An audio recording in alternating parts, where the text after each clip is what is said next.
ജനാധിപത്യ മുന്നണിയുടെ സമുന്നതരായ നേതാക്കളെ, പ്രിയപ്പെട്ട എംഎൽഎമാർ, മറ്റ് ജനപ്രതിനിധികൾ, വിവിധ സംഘടനകളെ പ്രതിനിധീകരിച്ചെത്തിയിട്ടുള്ള വിശിഷ്ടാതിഥികളെ, ഏറ്റവും പ്രിയപ്പെട്ട സഹോദരങ്ങൾ, നമുക്കറിയാം നമ്മുടെ രാജ്യവും നമ്മുടെ സംസ്ഥാനവും നമ്മുടെ ഭരണഘടന നൽകുന്ന അവകാശങ്ങൾ പട്ടികജാതി പട്ടികവർഗ വിഭാഗങ്ങൾക്കും ന്യൂനപക്ഷങ്ങൾക്കും നമ്മുടെ രാജ്യത്ത്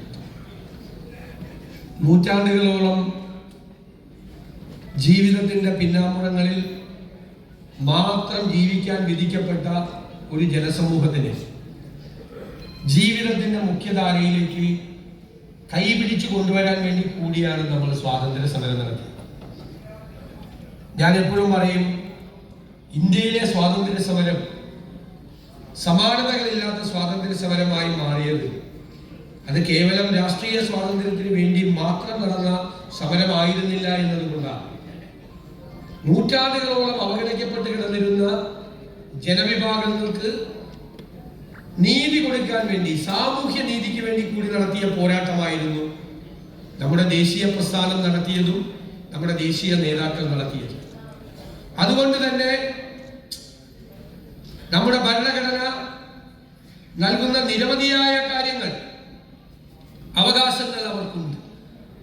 പക്ഷെ ഇന്നത്തെ ഭരണകൂടങ്ങൾ അതിനെ വിസ്മരിക്കുകയാണ് എന്നതാണ് യാഥാർത്ഥ്യം. കേരളത്തിൽ ഈ സംസ്ഥാന ഗവൺമെന്റ്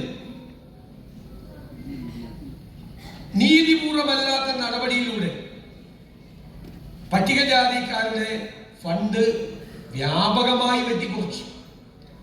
പട്ടികജാതി വിഭാഗത്തിന്റെ ഫണ്ട് വെട്ടിക്കുറച്ചത് 500 കോടി രൂപയാണ്. പ്ലാൻ ഫണ്ടിൽ നിന്ന് വെട്ടിക്കുറച്ചത് ഒരു കാലത്തും ഇല്ലാത്തതാണ്. പട്ടികവർഗ വിഭാഗത്തിന്റെ പ്ലാൻ ഫണ്ട് പദ്ധതി വെട്ടിക്കുറച്ചത് 112 കോടി രൂപയാണ്. 500 കോടിയും 112 കോടി രൂപയുമാണ് വെട്ടിക്കുറച്ചത്. ഇനി നിങ്ങൾക്ക് അറിയാവുന്ന ഒരു കാര്യം, കേരളത്തിലെ പദ്ധതി എന്ന് പറയുന്നത് 2019-20 30,000 കോടിയാണ്. അത് 20-21 ആയപ്പോൾ അത് 27,000 കോടിയായി കുറഞ്ഞു. പിന്നെ 22, 23, 24, 25 30,000 കോടിയിൽ തന്നെ നിൽക്കുകയാണ്. കേരളത്തിലെ പദ്ധതി എന്ന് പറയുന്നത് നമ്മുടെ ഇക്കോണമിയാണ്, നമ്മുടെ സമ്പദ് വ്യവസ്ഥയാണ്. അത് നമുക്ക് നോക്കിയാൽ അറിയാം. അത് സ്റ്റാഗ്നന്റായി ഒരുപോലെ നിൽക്കുകയാണ്. ഈ 30,000 കോടി ഒരു പ്രാവശ്യം താഴോട്ട് പോയി 20,000 കോടി. അതുകൊണ്ട് എന്താ കുഴപ്പമെന്ന് നിങ്ങൾ ചോദിക്കും. എല്ലാ സംസ്ഥാനങ്ങളിലും ഇത് 5%, 10%, 20% ഓരോ വർഷവും വർദ്ധിക്കുകയാണ്. 5 കൊല്ലം മുമ്പ് 50,000 കോടിയായിരുന്നത് ഇപ്പോൾ പല സംസ്ഥാനങ്ങളിലും അത് 75,000 കോടിയും 80,000 കോടിയുമാണ്. നിങ്ങൾ അറിയേണ്ടത് 30,000 കോടിയായി അതവിടെ നിൽക്കുമ്പോൾ അതിന്റെ 10% പട്ടികജാതിക്കാർക്ക് കിട്ടുന്നത് 3,000 കോടി. അത് 50,000 കോടിയായിരുന്നെങ്കിലോ പട്ടികജാതി വിഭാഗത്തിന് അത് 5,000 കോടിയായി അത് മാറുമായിരുന്നു. എന്തുകൊണ്ടാണ് കേരളത്തിലെ പദ്ധതി ഇതുപോലെ ഇങ്ങനെ നിൽക്കുന്നത്? ഇവരെ പദ്ധതിക്ക് പുറത്ത് വേറെ പദ്ധതികൾ ആരംഭിക്കുക, അതിനെയാണ് നമ്മൾ എതിർത്തത്. കിഫ്ബി പദ്ധതി ആരംഭിച്ചു. പദ്ധതിക്ക് കൊടുക്കേണ്ട പണം തന്നെയാണ്. സംസ്ഥാനത്തെ വരുമാനമുണ്ട്, സഞ്ചിത നിധിയുണ്ട്. ആ വരുമാനത്തിലേക്ക് വരുന്ന തുക ഈ പദ്ധതിയിലൂടെയും സംസ്ഥാനത്തെ പ്രവർത്തനങ്ങളിലൂടെയും കൊടുക്കേണ്ടതാണ്. അതിനു പകരം ഇത് ബഡ്ജറ്റിന് പുറത്ത് വേറെ പദ്ധതി ഉണ്ടാക്കി. നിങ്ങൾ കേട്ടോളാം, 30,000 കോടിയാണ് ഇതുവരെ കിഫ്ബിക്ക് വേണ്ടി കൊടുത്തത്. അത് സംസ്ഥാനത്തിന്റെ ബഡ്ജറ്റിനകത്ത് കൊടുക്കുമായിരുന്നുവെങ്കിൽ 3,000 കോടി രൂപ പട്ടികജാതിക്കാർക്ക് കൊടുക്കണമായിരുന്നു, അല്ലേ? 10%, 2% പട്ടികവർഗക്കാർക്ക് കൊടുക്കണമായിരുന്നു.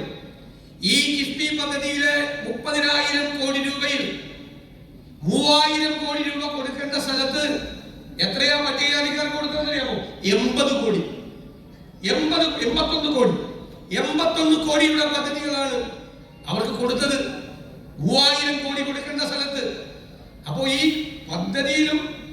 ബജറ്റിൽ വരുന്ന പൈസ എടുത്ത് പുറത്ത് ചെലവാക്കി അതിന്റെ ഏറ്റവും വലിയ ഇരകളായി മാറിയത് പട്ടികജാതിക്കാരും പട്ടികവർഗക്കാരുമാണ്. ആയിരക്കണക്കിന് കോടി രൂപയുടെ പദ്ധതികളാണ് അവർക്ക് വേണ്ടി പ്രത്യേകമായി ആവിഷ്കരിക്കേണ്ട പദ്ധതികളാണ് ഇല്ലാതായത്. ഞങ്ങൾ ഇതാണ് നിയമസഭയിൽ തുറന്നു കാട്ടിയത്. നിങ്ങൾ ഞെട്ടും മന്ത്രിമാരുടെ മറുപടി കേട്ട. പട്ടികജാതി പട്ടികവർഗ വകുപ്പ് മന്ത്രി അദ്ദേഹം പുതിയൊരാളാണ്. അദ്ദേഹവും ധനകാര്യ മന്ത്രിയും പറഞ്ഞ മറുപടി എന്താ കുഴപ്പം? കിഫ്ബിയിൽ സ്കൂൾ പണിതു.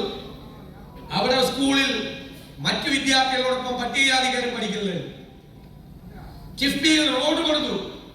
ആ റോഡിൽ കൂടി സാധാരണ ആളുകൾ പോകുന്നത് പോലെ പട്ടികജാതിക്കാരും പട്ടികവർഗക്കാരും പോകുന്നില്ലേ എന്ന് ചോദിച്ച മന്ത്രിമാരുള്ള സംസ്ഥാനമാണ് കേരളമെന്ന് കേരളത്തിലെ പട്ടികജാതി പട്ടികവർഗ സമൂഹം അറിയണം.